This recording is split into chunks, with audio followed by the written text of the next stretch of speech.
Good morning.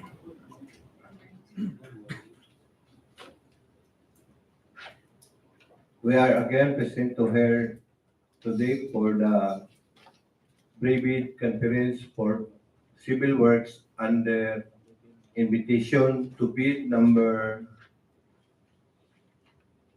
2025-001.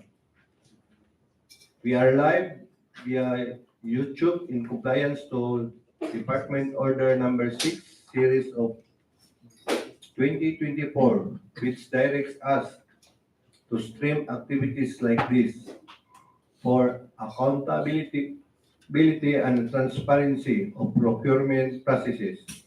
Before we proceed, may we request the Secretariat to please acknowledge to those who are present here today. Good morning, sir. Good morning, everyone. Acknowledging the presence of the attendees for today's procurement activity, which is the private conference for civil works. This October 15, 2024, we have here our back chairperson, Madam Catherine M. Sangria, our back vice chairperson, Engineer Rico R. Rubin, Present. our back members, Engineer Carlo Antonio T. Guzman, and Engineer John Jeffrey D. Marcos. From back secretariat headed by Engineer Maria Shelby S. Hupia, present, together with Ma'am Lucena M. Garma. From TWG headed by Engineer Feby Grace A. Magadan, together with her members, Engineer Renz Joseph L. Casilla, Engineer Jonathan B. Baguio, Engineer John Patrick C. Balason, Ma'am Josie V. Arellano, and Madam Ara Loida A. Gamos. From Planning and Design Section, Engineer Jonalyn Lucero. We also acknowledge the presence of Engineer Romeo Rex B. Alaba from Regina Builders. That's all, Mr. Vice Chair. Thank you. Thank you, ma'am. Since with majority of back members present and official, I hereby declare a quorum and call this meeting to order. We have the present agenda for this activity. Agenda 1, brief presentation and explanation of the following. Basic contract. B, requirements of bidding documents. C, documents to be submitted by the bidders. 1, technical component of the bid, and 2, financial component of the bid. Agenda 3, criteria and procedure for eligibility check, primary examination of bids, detailed evaluation of bids, post-qualification, status of ongoing projects and awards. Agenda 2, question and comments from bidders and replies of BAC and other representative of procuring entity. Number 3, other matters. And number 4, summary of proceeding, including supplemental bids, bulletins to be used. Any motion to adopt this agenda or any matters to be included in the agenda? If there is none, may I know the pleasure of the body? I move for the adoption of the agenda. I second it. It has been moved by Engineer Carlo Guzman and seconded by Engineer John Jeffrey Marcos. And with no objection, the motion to adopt this agenda is hereby approved. Agenda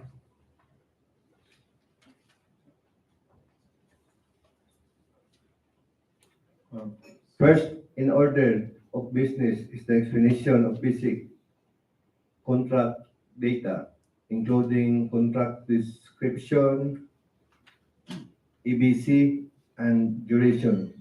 This will be presented to us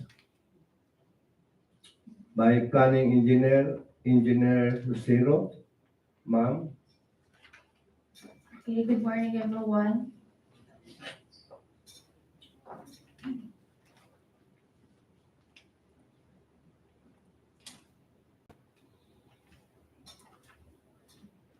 Name of contract, construction of multi-purpose building, Barangay Pangutusan, Nabunturan, Davao de Oro.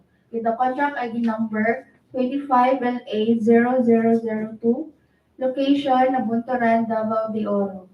The scope of works is construction of complete 13.5 meter by 12 meter, one-story barangay hall with concrete works, doors and windows on analog frame, ceiling works, painting works, text and logo, plumbing works, tile works, roofing works, metal railings, steel works, electrical works, air conditioning unit, and fire extinguisher. With the approved budget for the contract, 5,940,000 pesos. Source of fund, FY 2025 net, CSSP BIP. Contract duration, 210 calendar days. Size range, small b. License category, C and D. Cost of bid, documents, 5. So this is the perspective of the multi-purpose building at Barangay Pangutusan.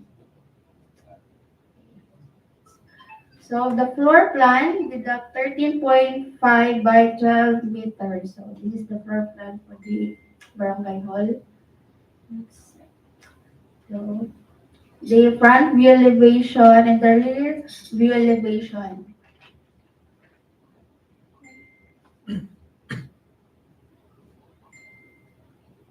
So Jotag photos. So this is the photos for construction of multi-purpose building at Barangay Pangutusan. So mo ni ang area nga mo ang butangan na itong project. So, next.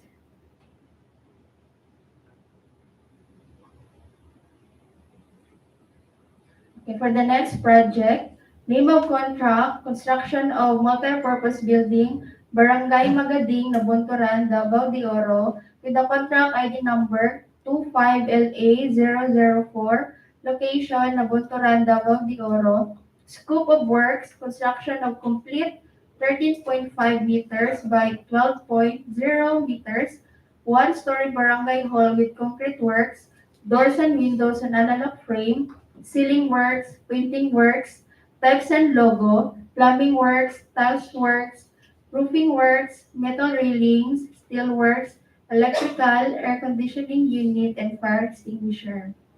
Approved budget for the contract, 5,940,000 pesos. Source of fund, FY 2025, NEP, CSSP, BIP. Contract duration, 210 calendar days. Size range, small b. License category, C and D, and cost of bid, documents, and so the perspective. So, same with the Pangutusan. So this is the perspective for Barangay Magading.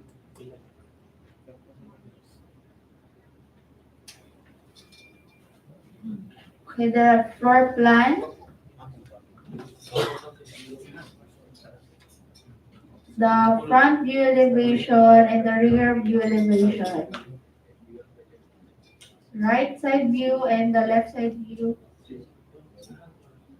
Okay, the Jotag photos for the project. So this is the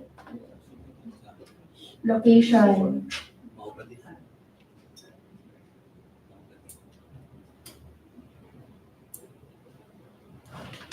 Thank you.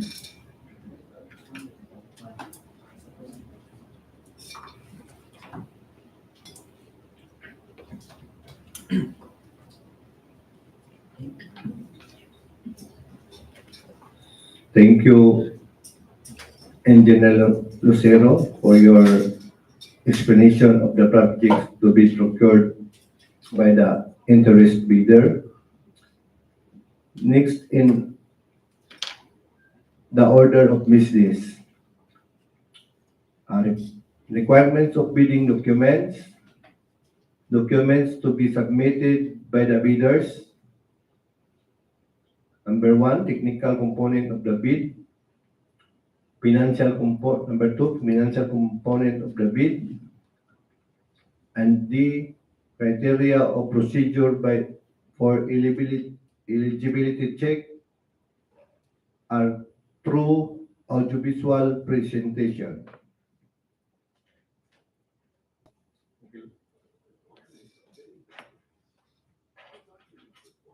Including the instructions to bidders, the general conditions of contract, special condition of contract, specifications, drawings, bill of quantities, and forms, such as bid securities, are all uploaded to PhilJEP's website and our website at the DPWH. A complete set of bidding documents may be acquired by interested bidders from the procurement unit at the DPWH Davao de Oro 1st DEO Nabunturan Davao de Oro, and upon payment of the applicable fee for the bidding documents. It may also be downloaded free of charge from the website of the Philippine Government Electronic Procurement System, PhilJEPS, and the website of the procuring entity, provided that bidders shall pay the applicable fee for the bidding documents not later than the submission of their bids. Documents to be submitted by the bidder. The following documents should be included by the interested bidders in their bids. For the technical component of the bid, A, eligibility documents such as PhilJEP's certificate. B, PCAD license and registration. C, statement of all ongoing government and private contracts, SLCC only. NFCC computation and statement of total assets and total liabilities. D, joint venture agreement, if applicable. E, technical documents such as bid security, project requirements such as the organizational chart for the contract, list of contractors' personnel, list of major equipment, and omnibus statement, which is 10 items. For financial component of the bid, A, bid form. B, bid prices and the bill of quantities. C, detailed estimates including a summary sheet indicating unit prices of construction materials, labor rates, and equipment rentals. D, cash flow by quarter. These documents should be submitted using to envelope system. Bidders are urged to only fasten the documents at the topmost portion instead of binding them. Each document should be ear tagged appropriately. There shall be 3 copies of documents: the original copy, copy 1, and copy 2. The original copies of technical component of the bid shall be sealed in one envelope, and the original copies of financial component of the bid shall be sealed in another envelope. These envelopes should be labeled as original copy of technical component and original copy of financial component respectively. These labeled envelopes shall be sealed into one envelope and label it as the original copy of the bid. The same procedure applies to copy 1 and copy 2. Lastly, the original copy, copy 1 and copy 2 of the bid shall be sealed into one final envelope to be submitted here in conference room, 2nd floor of DPWH, 1st District Engineering Office, Nabunturan Davao de Oro. Bids can also be submitted electronically through electronicbeats_Compostela Valley at dpwh.gov.ph. Please be reminded, key personnel. There should be no overlapping or no dual functions, especially in project manager, project engineer, materials engineer, and foreman. Tax identification number, TIN, should be indicated in your bid documents. It will be needed during the award of contract. Financial documents should be written legibly. Discrepancies of bid prices between figures and in words will prevail. For discount offers, methodology shall be indicated. Otherwise, the original bid amount will prevail. Bids not addressing or providing all the required items in the bidding documents, especially in the bill of quantities, the bid will be considered as non-responsive. Always check your documents before submitting to avoid disqualification. All bidders should update their PhilJEP's contractor's profile application as mandated and in accordance to Section 8.5.2 of 2016 IRR of RA 9184 and the GPPB Resolution Number 15 to 2021. In addition to our bidding documents, bidders are required to include in their technical documents the affidavit of site inspection with proof of evidence of actual visit of the area. This is to avoid problems during the implementation of the project, as per BAC Resolution Number 071 Series of 2023. Criteria and procedure for eligibility check. Criteria and procedure for eligibility check that are set forth in Section 23 of the revised implementing rules and regulations of RA 9184. All prospective bidders should have updated their CLASA documents. These documents were already discussed by the Secretariat. During the opening of bids, the BAC will check the eligibility result of contractor's profile application from Procurement Service of Central Office and simultaneously conduct the eligibility check and preliminary examination of the technical components of the bids. Bidders who are found eligible and the same time pass the preliminary examination of their technical proposal and financial proposal, the committee will read the bid amount stated in the bid form.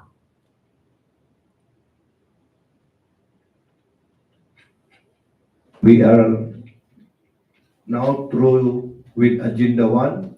We will proceed to Agenda 2, question, comments from bidders and reply the BAC and other representative of procuring entity. Any question?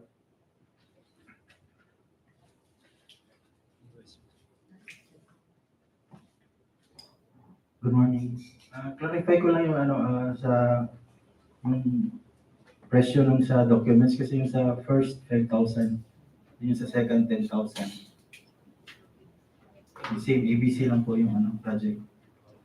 Good morning, sir. To clarify, sir, the cost of bidding documents for the two projects is 10,000 pesos.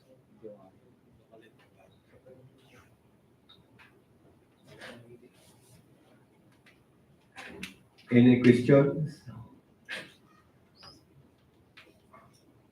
None. If there are no more questions, we will proceed to Agenda 3, other matters. 3, strike policy against violation of Section 69.1.I of IRR of RA 9184 through audiovisual presentation.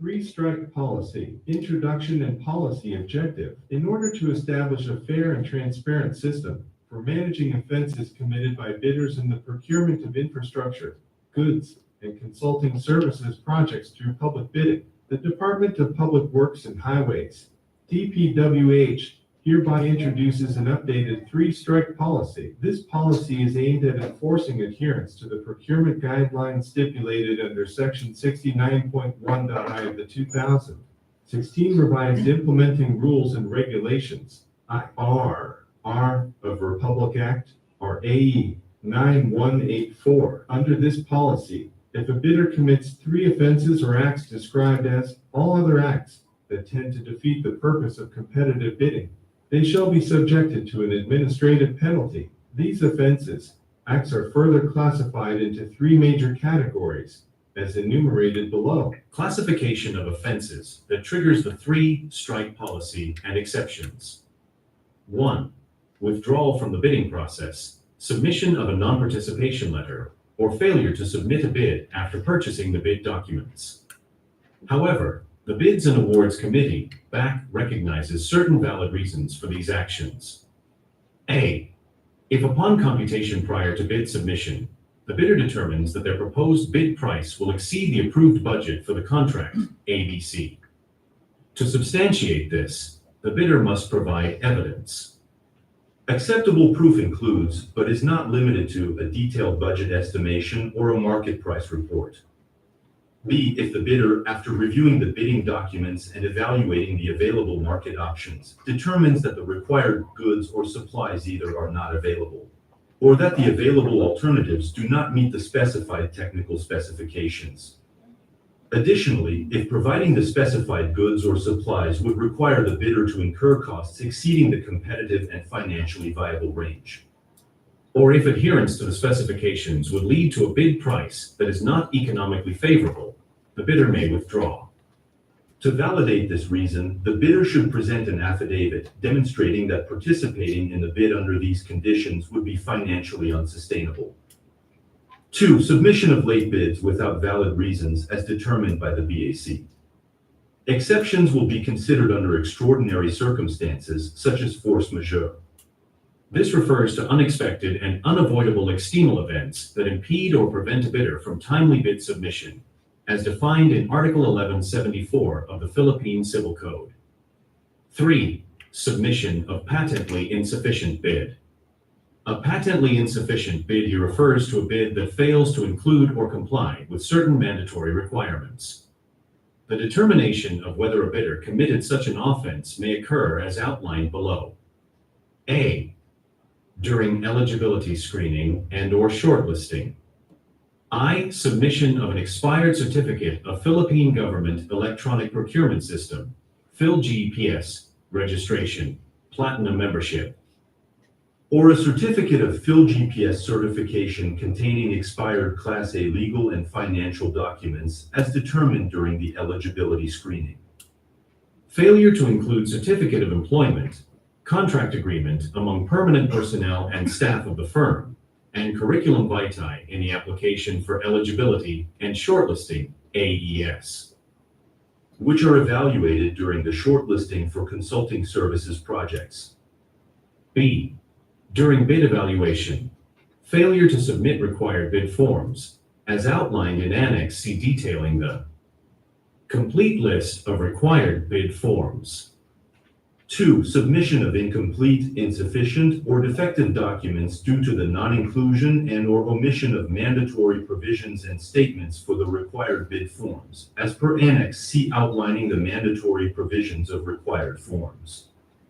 3. Submission of an unnotarized bid securing declaration, an omnibus sworn statement, and joint venture agreement or statements from all the potential joint venture partners, with the exception during the declaration of state of calamity, or implementation of community quarantine or similar restrictions declared or being implemented either in the locality of the procuring entity, PE, or of the bidder.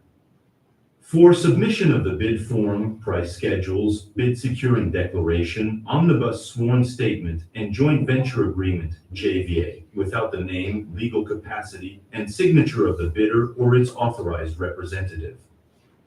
5. Nomination of key personnel of a profession different from what is required by the bidding documents, or, in the case of consulting services, proposing a key personnel whose educational background is different from that required by the TOR.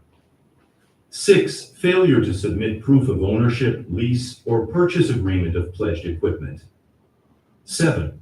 Failure to submit the required certification of key personnel as per Department Order Number 9, Series of 2012, or, in the case of consulting services projects, failure to submit certifications as required by the Terms of Reference, TOR.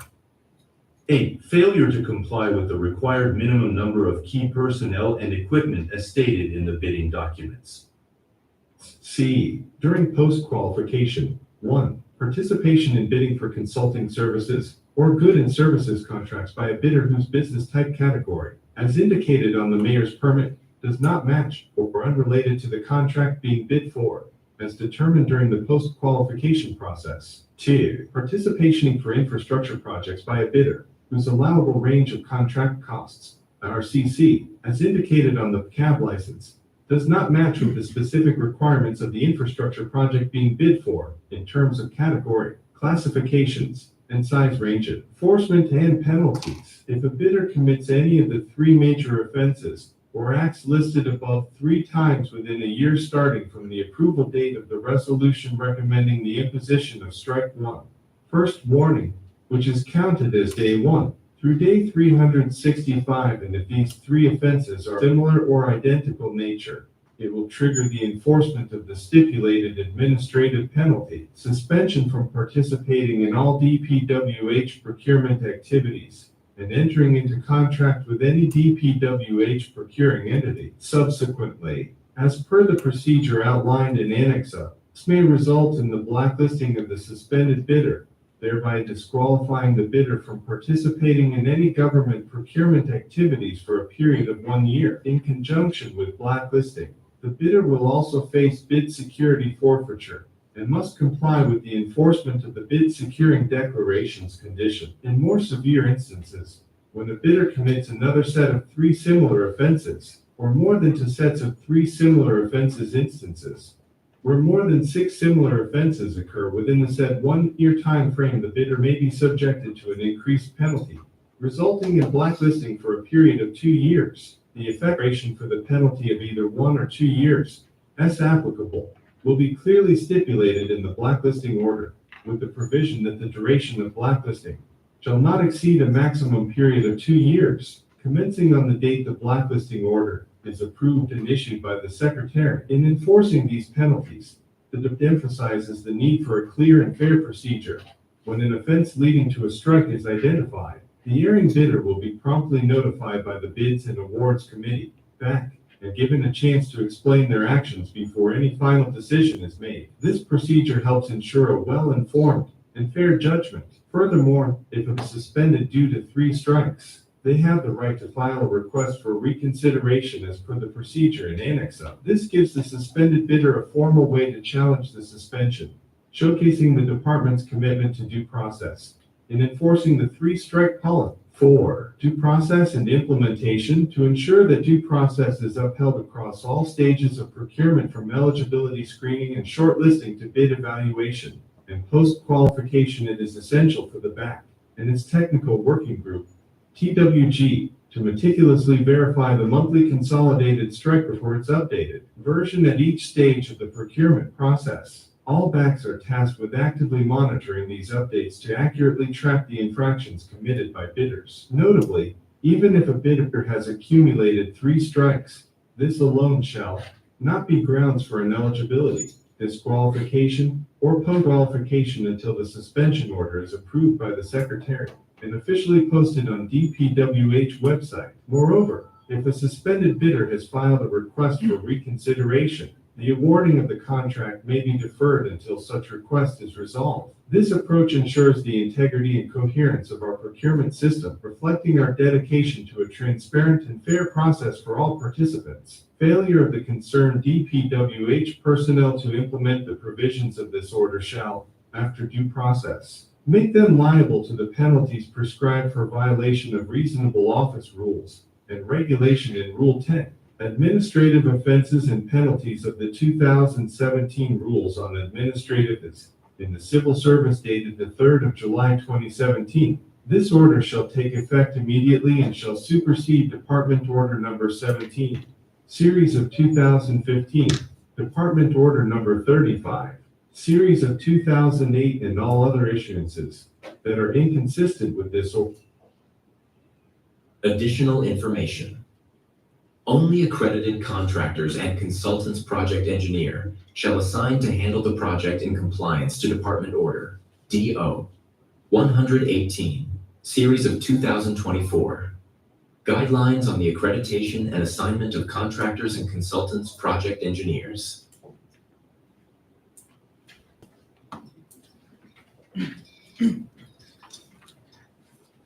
We are now through with Agenda 3.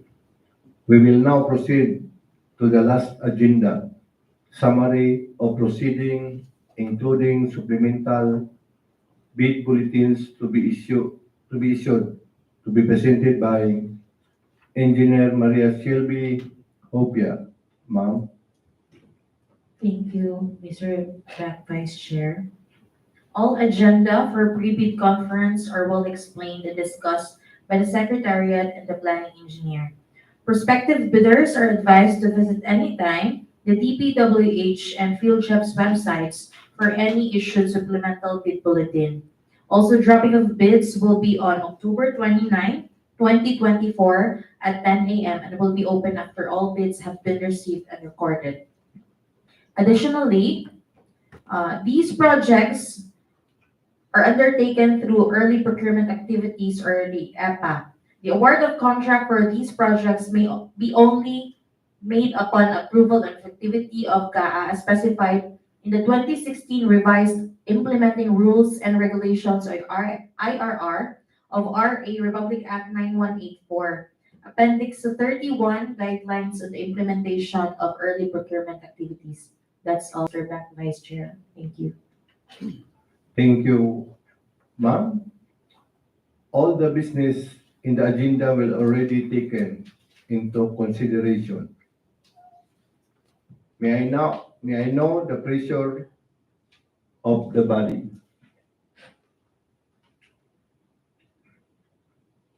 I move for the adjournment of this conference. It has been moved by Engineer Guzman and seconded by Engineer Marcos. And with no objection, the motion to adjourn this conference is hereby approved. This conference now adjourned. Thank you, everyone, for coming.